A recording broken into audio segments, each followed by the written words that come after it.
Hi all, module number 1, module number 2, 3, 4 and 5. 5 modules ആണ് നമുക്കുള്ളത്.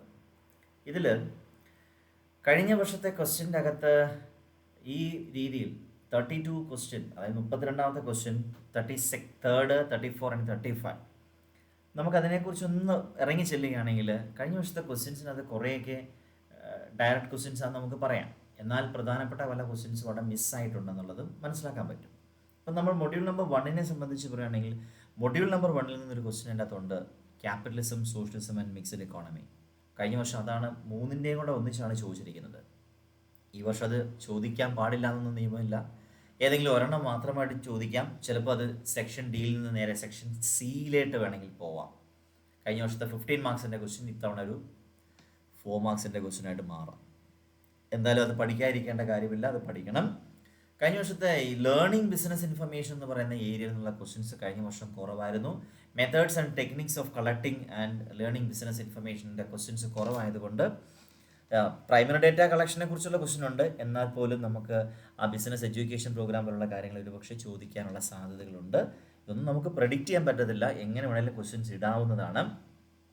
ഇനി ഓർഗനൈസേഷണൽ ഫ്രെയിംവർക്കിനെ കുറിച്ചുള്ള ക്വസ്റ്റ്യൻസ് ഒക്കെ കുറവായിരുന്നു എന്ന് വേണമെങ്കിൽ നമുക്ക് പറയാം. അതായത് പാർട്ണർഷിപ്പിനെ സംബന്ധിച്ചോ കോപ്പറേറ്റീവ് സൊസൈറ്റിയെ സംബന്ധിച്ചോ കമ്പനിയെ സംബന്ധിച്ചോ MNCയെ കുറിച്ചുള്ള ഒരു ക്വസ്റ്റ്യൻസ് ഒന്നും കഴിഞ്ഞ വർഷം അധികം ചോദിച്ചിട്ടില്ല.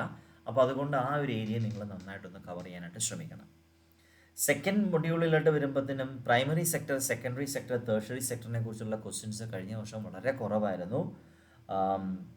അപ്പോൾ അതിൻ്റെ അകത്ത് ഏറ്റവും കൂടുതൽ പരീക്ഷയ്ക്ക് ചോദിച്ചിട്ടുള്ള ചില ഏരിയ എന്ന് പറയുന്നത് IT-യെ സംബന്ധിച്ചും ഹെൽത്ത് കെയറിനെ സംബന്ധിച്ചും, പിന്നെ നിങ്ങൾ സിലബസിലൂടെ പോയപ്പോൾ KPO, BPO പോലുള്ള കാര്യങ്ങളും ക്യൂണറി സെക്ടർ, ക്വാട്ടേണറി സെക്ടർ പോലെയുള്ള കാര്യങ്ങൾ അതൊന്നും കഴിഞ്ഞ വർഷം പരീക്ഷയ്ക്ക് ചോദിച്ചിട്ടില്ല. ഈ വർഷം അത് ചോദിക്കാനുള്ള സാധ്യതകൾ ഉണ്ടാവുമെന്നുള്ളത് നമുക്ക് പ്രതീക്ഷിക്കാം.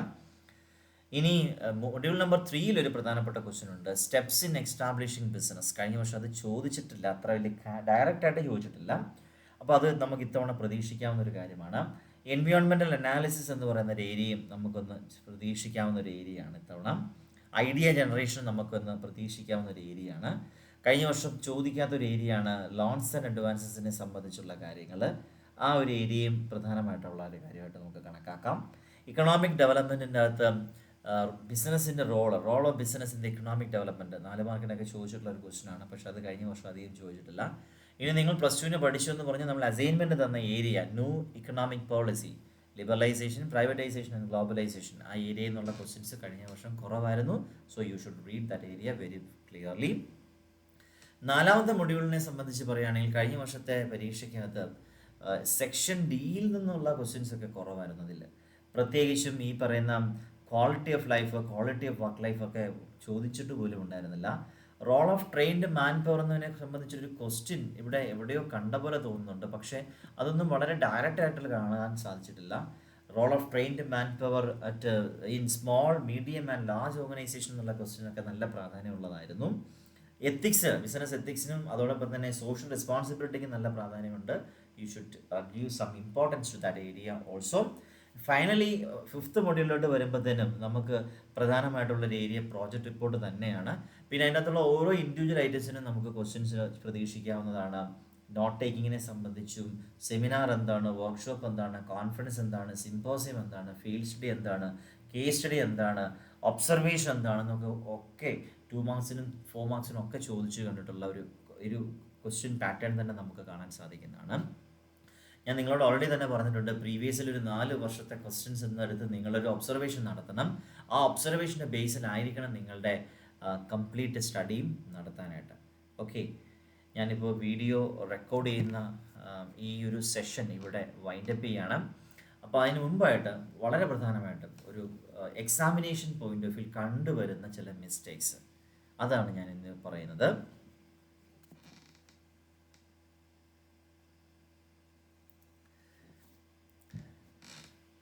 എക്സാമിനേഷൻ പോയിന്റ് ഓഫ് വ്യൂവിൽ പലരും ചെയ്തു വരുന്ന ഒരു മിസ്റ്റേക്കാണ്. ആ മിസ്റ്റേക്കുകളെ കുറിച്ചാണ് ഞാൻ ആദ്യമേ തന്നെ പറയാൻ ആഗ്രഹിക്കുന്നത്. നമ്പർ 1, നിങ്ങളെല്ലാവരും എക്സാം എഴുതി തുടങ്ങുന്ന സമയത്ത് അതിൻ്റെ തുടക്കത്തിലെ സെക്ഷൻ A ആണോ, സെക്ഷൻ B ആണോ, C ഓർ D എന്താണോ എഴുതുന്നത് അത് ടൈറ്റിൽ കൊടുത്തിട്ട് എഴുതാനായിട്ട് ശ്രമിക്കുക. ആദ്യമേ നിങ്ങൾക്ക് സെക്ഷൻ ഡി ആണ് എഴുതാൻ താല്പര്യം എന്നുണ്ടെങ്കിൽ സെക്ഷൻ ഡി നിങ്ങൾക്ക് എഴുതി തുടങ്ങാം, നോ പ്രോബ്ലം. ഒരു ടൈറ്റിൽ കൊടുക്കണം, I'm going to write section D. അത് സെക്ഷൻ ഡി എന്ന് ടൈറ്റിൽ കൊടുക്കണം. പിന്നീട് നമ്പർ പ്രോപ്പറായിട്ട് ഇടാൻ ശ്രമിക്കണം. ക്വസ്റ്റ്യൻ കണ്ടു, എനിക്ക് അറിയാവുന്ന ക്വസ്റ്റ്യൻ ആണ്, എന്നാൽ എഴുതി തുടങ്ങിയേക്കാന്ന് വിചാരിച്ചുകൊണ്ട് ആദ്യമേ അങ്ങ് പോകുമ്പോൾ ഒരു കാരണവശാലും നമ്പർ ഇടാതിരിക്കരുത്. നമ്പർ കറക്റ്റായിട്ട് തന്നെ എഴുതണം, നമ്പറിൽ മിസ്റ്റേക്ക് വരുത്താനും പാടില്ല. 32 ആണെങ്കിൽ 32 അത് കറക്റ്റായിട്ട് വായിക്കുന്ന, ലെജിബിളായിട്ട് വായിക്കുന്ന രീതിയിൽ തന്നെ എഴുതിയിരിക്കണം.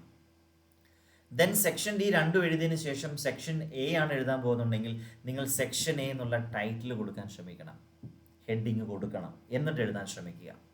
ഇനി നിങ്ങൾക്ക് 2 സെക്ഷൻ എ എഴുതി 4 എഴുതിയതിന് ശേഷമൊക്കെയാണ് നിങ്ങൾ അടുത്ത സെക്ഷൻ ബിയിലോട്ട് പോവുകയാണെങ്കിൽ അങ്ങനെ ഒരു പാറ്റേൺ കഴിവതും ഒഴിവാക്കാൻ ശ്രമിക്കുക. സെക്ഷൻ എയിലെ 10 ക്വസ്റ്റ്യൻ എന്ന് പറയുന്നത് നമ്മുടെ 5 മൊഡ്യൂളിൽ നിന്നുള്ള ക്വസ്റ്റ്യൻസ് ആണ് ചോദിക്കുന്നത്.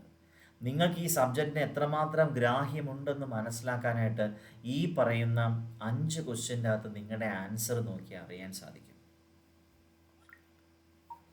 അപ്പോൾ സെക്ഷൻ എ നിങ്ങൾ എഴുതാൻ പോവുകയാണെങ്കിൽ നിങ്ങൾക്കൊരു 8 എണ്ണമെങ്കിലും പൂർണ്ണമായിട്ട് അറിയാമെന്നുണ്ടെങ്കിൽ മാത്രമേ നിങ്ങൾ ആദ്യമേ സെക്ഷൻ എ എന്നുള്ള ടൈറ്റിൽ കൊടുക്കാൻ ശ്രമിക്കാവൂ. അല്ലാന്നുണ്ടെങ്കിൽ പേപ്പർ വാല്യൂ ചെയ്യുന്ന അധ്യാപകന് നിങ്ങൾ കൊടുക്കുന്ന ഒരു ഇൻപുട്ട് എനിക്ക് വലിയ സബ്ജക്റ്റ് നോളജ് ഇല്ല എന്നുള്ളതാണ്. മറിച്ച് ആദ്യമേ സെക്ഷൻ ഡി എഴുതി എസ് നന്നായിട്ട് എഴുതി കഴിഞ്ഞാൽ നിങ്ങളെക്കുറിച്ചൊരു ഇംപ്രഷൻ നിങ്ങൾ ഓൾറെഡി കൊടുത്തു, എനിക്ക് അറിയാമെന്നുള്ളൊരു ഇംപ്രഷൻ കൊടുത്തു. സോ ശ്രദ്ധിക്കുക, സെക്ഷൻ എ 10 അറിയാമെങ്കിൽ മാത്രമേ എഴുതാനായിട്ട് പോകാൻ പാടുള്ളൂ. സെക്ഷൻ എ ആയിക്കോട്ടെ, ബി ആയിക്കോട്ടെ, സി ആയിക്കോട്ടെ, ഡി ആയിക്കോട്ടെ, എഴുതാൻ തുടങ്ങുമ്പോൾ തൊട്ട് മുകളിൽ ആ ടൈറ്റിൽ ഉണ്ടാവണം. സെക്ഷൻ ഡി എന്നോ ബി എന്നുള്ള ടൈറ്റിൽ ഉണ്ടാവണം. ക്വസ്റ്റ്യൻ നമ്പർ കറക്റ്റായിട്ട് തന്നെ ഇടാൻ ശ്രമിക്കുക. ഇനി ക്വസ്റ്റ്യൻ നമ്പർ ഇടാൻ വേണ്ടി നിങ്ങൾക്ക് ആ ആൻസർ ഷീറ്റിൻ്റെ ഒരു മാർജിൻ കറക്റ്റായിട്ട് കൊടുക്കാം. ആ മാർജിൻ്റെ ലെഫ്റ്റ് സൈഡിലാണ് നിങ്ങൾ നമ്പർ ഇടുന്നത്. എസ് എ ഒക്കെ എഴുതി പോകുമ്പോൾ അതിൻ്റെ അകത്ത് കുറേ സബ് പോയിൻറ്റ്സ് ഉണ്ടാവും. അപ്പോൾ ആ സബ് പോയിൻറ്റ്സുകളൊക്കെ നിങ്ങൾ മറ്റു ലെറ്റേഴ്സ്, മറ്റു പല ഡിനോമിനേഷൻസ് യൂസ് ചെയ്യാമല്ലോ. റോമൻ ലെറ്റർ വേണമെങ്കിൽ റോമൻ ലെറ്റർ യൂസ് ചെയ്യാം, സ്മോൾ ലെറ്റർ എയോ ക്യാപിറ്റൽ ലെറ്റർ എയോ അങ്ങനെയൊക്കെ യൂസ് ചെയ്യാം. അതൊക്കെ നിങ്ങളുടെ ഇഷ്ടം പോലെ നിങ്ങളത് കറക്റ്റായിട്ട് എഴുതാൻ ശ്രമിക്കുക. ഇതുകൊണ്ട് തീരുന്ന സമയത്ത് അടുത്ത നമ്പർ ഇട്ട് അടുത്ത ക്വസ്റ്റ്യൻ്റെ ആൻസർ എഴുതാനായിട്ട് ഒരിക്കലും ശ്രമിക്കരുത്. എസ് എ കഴിഞ്ഞതിന് ശേഷം ഒരു ഗ്യാപ്പൊക്കെ വേണമെങ്കിൽ ചെറിയൊരു സ്പേസ് ഒക്കെ ഇട്ടതിന് ശേഷം അടുത്ത ടൈറ്റിൽ വേണമെങ്കിൽ കൊടുത്ത് വേണമെങ്കിൽ നമുക്ക് എഴുതാം. അപ്പോൾ അതിനൊക്കെ നിങ്ങൾ വൃത്തിയായിട്ട് എഴുതാനായിട്ട് നിങ്ങൾ ശ്രമിക്കണം. നമ്മുടെ ആൻസർ വായിക്കുന്ന അധ്യാപകന് യാതൊരു തരത്തിലുള്ള ഒരു ടോളറൻസ് നമ്മൾ കൊടുക്കരുത്. അയാളുടെ ക്ഷമ എത്രമാത്രം ഉണ്ടെന്ന് അളക്കാനായിട്ട് നമ്മൾ ശ്രമിക്കരുത്. അദ്ദേഹം പേപ്പർ വാല്യൂ ചെയ്യാൻ അയാൾക്ക് കുറച്ച് ഈസിനെസ് ഉണ്ടാക്കിയെടുക്കാൻ ശ്രമിക്കുക. ഇനി കണ്ടുവരുന്ന ഒരു പ്രധാനപ്പെട്ട ഒരു പ്രോബ്ലം എന്ന് പറയുന്നത് എസ് എ ഒക്കെ എഴുതാനായിട്ട് തുടങ്ങുമ്പോൾ ചില ആളുകൾ ചെയ്യുന്നതാണ് ഒരു പേജിൻ്റെ ഏറ്റവും അവസാനം കൊണ്ടുവന്ന് അങ്ങ് എഴുതി തുടങ്ങുന്ന പരിപാടി. മോഡൽ എക്സാമിന് ഞാൻ അങ്ങനെ ചെയ്തതായിട്ട് കണ്ടു, ഇൻ്റർണൽ എക്സാമിന് ഞാൻ കാണുകയുണ്ടായി. ഒരിക്കലും അങ്ങനെ ചെയ്യരുത്. ഒരു ഫ്രഷ് പേജിൽ എസ് എ സ്റ്റാർട്ട് ചെയ്യാനായിട്ട് ശ്രമിക്കുക. ഒരു 15 മാർക്സിൻ്റെ ക്വസ്റ്റിനെ ആ ഒരു ഗൗരവത്തിൽ തന്നെ എടുക്കാൻ ശ്രമിക്കുക. നല്ല ഇൻട്രൊഡക്ഷൻ കൊടുക്കാൻ ശ്രമിക്കുക, നല്ല ബോഡി പാർട്ട് കൊടുക്കാൻ ശ്രമിക്കുക, സബ്ജക്റ്റ് പാർട്ട് നന്നായിട്ട് കൊടുക്കാൻ ശ്രമിക്കുക, നല്ല കൺക്ലൂഷൻ കൊടുക്കാനായിട്ട് ശ്രമിക്കുക. അപ്പോൾ കഴിയുന്നതും ഉള്ള കാര്യങ്ങൾ എഴുതാനായിട്ട് ശ്രമിക്കുക. കൂടുതൽ ഗ്യാസ് വർക്കൊന്നും ചെയ്തു വെക്കാതിരിക്കാൻ ശ്രമിക്കുക. അങ്ങനെയൊക്കെ ചെയ്തു വെച്ചാൽ ഉള്ള മാർക്ക് ചിലപ്പോൾ കുറഞ്ഞു പോകാനുള്ള സാധ്യതയുണ്ട്. അപ്പം നമുക്കറിയാവുന്ന കാര്യങ്ങൾ വളരെ ഭംഗിയായിട്ട് പ്രസൻറ്റ് ചെയ്യുക എന്നുള്ളതാണ് ശരിക്കും ഉദ്ദേശിക്കുന്നത്. ഓരോ യൂണിവേഴ്സിറ്റി എക്സാമിനേഷൻ പേപ്പർ എന്ന് പറയുന്നത് നിങ്ങളുടെ പേഴ്സണാലിറ്റിയെ വിൽപ്പന നടത്തുന്ന ഒരു പേപ്പറായിട്ടാണ് കണക്കാക്കേണ്ടത്. അപ്പം നിങ്ങൾക്ക് എന്തുണ്ട്, നിങ്ങൾ എന്ത് പഠിച്ചു എന്നുള്ളതിലല്ല കാര്യം, പഠിച്ച കാര്യങ്ങൾ നിങ്ങൾ എങ്ങനെ പ്രസൻറ്റ് ചെയ്യുന്നു എന്നുള്ള കാര്യമാണ് അവിടെ പ്രധാനമായിട്ടുള്ളത്. അപ്പോൾ ആ പ്രസൻറ്റേഷൻ സ്കില്ല് നിങ്ങൾ നന്നായിട്ട് കൊണ്ടുവരാൻ ശ്രമിക്കുക. സ്കെയില്, പെൻസിലൊക്കെ ഉപയോഗിക്കുന്നതൊക്കെ നമ്മുടെ ആ റൈറ്റിങ്ങിനെ കുറച്ചുകൂടെ ഭംഗി കൊടുക്കുന്നതായിരിക്കും. സ്കെച്ച് പെൻ ഒന്നും ഉപയോഗിച്ചുകൊണ്ട് പരീക്ഷ എഴുതാൻ വന്നേക്കരുത്. നിങ്ങളുടെ കയ്യിലിരിക്കുന്ന സ്കെയില്, പെൻസില്, പേന ഉപയോഗിച്ചുകൊണ്ട് നിങ്ങൾക്ക് എങ്ങനെയൊക്കെ ഭംഗിയാക്കാവോ അങ്ങനെയൊക്കെ ഭംഗിയാക്കാനായിട്ട് ശ്രമിക്കുക. പോയിൻറ്റ്സ് ഒക്കെ എഴുതിയതിന് ശേഷം അണ്ടർലൈൻ ചെയ്യുന്ന സ്വഭാവമൊക്കെ ഉള്ളവരുണ്ടെങ്കിൽ അങ്ങനെ ചെയ്യാൻ ശ്രമിക്കുക. എല്ലാവരും ചെയ്താൽ അത്ര നല്ലതാണ്. കാരണം നമ്മുടെ പോയിൻറ്റ്സ് ഒക്കെ നല്ല ഷാർപ്പായിട്ട് നമുക്ക് ഉറപ്പുള്ളതാണെങ്കിൽ അണ്ടർലൈൻ ചെയ്തിടുമ്പോൾ തന്നെ ആ വാല്യൂ ചെയ്യുന്ന അധ്യാപനം മനസ്സിലാകും ഇയാൾ കോൺഫിഡൻ്റ് ആയിട്ടുള്ളൊരു വ്യക്തിയെന്ന് മനസ്സിലാക്കാൻ ശ്രമിക്കുന്നതായിരിക്കും. അപ്പോൾ അത്തരത്തിൽ എക്സാമിനേഷൻ എഴുതാനായിട്ട് ശ്രമിക്കുക. ഓരോ സെക്ഷൻ ഡിയിലും എങ്ങനെയാണ് ആൻസർ എഴുതുന്നതിനെ സംബന്ധിച്ച് അതിൻ്റെ തൊട്ട് താഴെ പറഞ്ഞിരിക്കുന്ന മാനദണ്ഡം, ക്രൈറ്റീരിയ അതേപടി ഫോളോ ചെയ്യാനായിട്ട് ശ്രമിക്കുക. ഞാൻ ഈ പറയുന്ന വീഡിയോയ്ക്കകത്ത് അത് ഓൾറെഡി തന്നെ പറഞ്ഞിട്ടുണ്ട്. അപ്പോൾ അതനുസരിച്ച് നിങ്ങൾ നന്നായിട്ട് പ്രിപ്പറേഷൻ നടത്തിയതിന് ശേഷം നന്നായിട്ട് എഴുതാനായിട്ട് ശ്രമിക്കുക. ഞാൻ ഈ പറഞ്ഞിട്ടുള്ള കാര്യങ്ങളെല്ലാം മനസ്സിൽ പ്രോപ്പറായിട്ട് വെച്ചുകൊണ്ട് പഠിക്കേണ്ട ഏരിയ ഏത് ഏരിയയിൽ നിന്ന് ഇന്ന ക്വസ്റ്റ്യൻസ് വരുമെന്ന് നമുക്ക് പ്രഡിക്റ്റ് ചെയ്യാൻ പറ്റത്തില്ല. ഒരു പല ആളുകളാണ് ക്വസ്റ്റ്യൻസ് ഇടുന്നത്. ഒരു പക്ഷേ ഈ വിഷയം പഠിപ്പിക്കുന്നവരിടാം, പഠിപ്പിക്കാത്തവരിടാം.